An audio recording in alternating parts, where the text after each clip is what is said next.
राज्यातील लक्षवेधी लोकसभा लढतींमध्ये समावेश असलेल्या सांगली लोकसभा मतदारसंघात सकाळी 8 वाजता मतमोजणीला सुरुवात झाली। मतमोजणीच्या सुरुवातीच्या टप्प्यात भाजपच्या संजय काका पाटील यांनी आघाडी घेतली होती।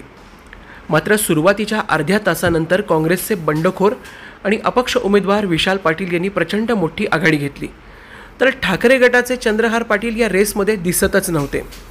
विशाल पाटील यांनी सांगली लोकसभेच्या 6 पैकी 6 मतदारसंघांमध्ये आघाडी घेतली आहे। सांगलीत महाविकास आघाडीनं विशाल पाटील यांना उमेदवारी द्यावी असा स्थानिक कार्यकर्त्यांचा आग्रह होता।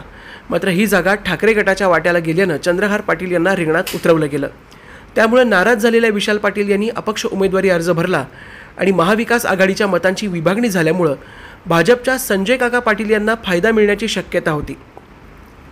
मात्र मतमोजणीच्या पहिल्या तासाभरानंतरच विशाल पाटील यांनी 7,000चं लीड घेतलं होतं आणि सध्या ते 80,000च्या लीडनं पुढे असल्याचं समजत आहे। त्यामुळे विशाल पाटील यांच्या गटात सध्या जोरदार जल्लोषाचं वातावरण आहे। सांगलीच्या रस्त्यांवरती विशाल पाटील यांचे समर्थक आपल्याला जल्लोष करताना आणि गुलाल उधळताना दिसत आहेत। ब्युरो रिपोर्ट, तीचा जागर न्यूज।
सबस्क्राइब करा तीचा जागर न्यूज। शेजारी दिलेलं बेल आयकॉन म्हणजे घंटी दाबा, जेणेकरून तुम्हाला आमच्या साऱ्या अपडेट्स येत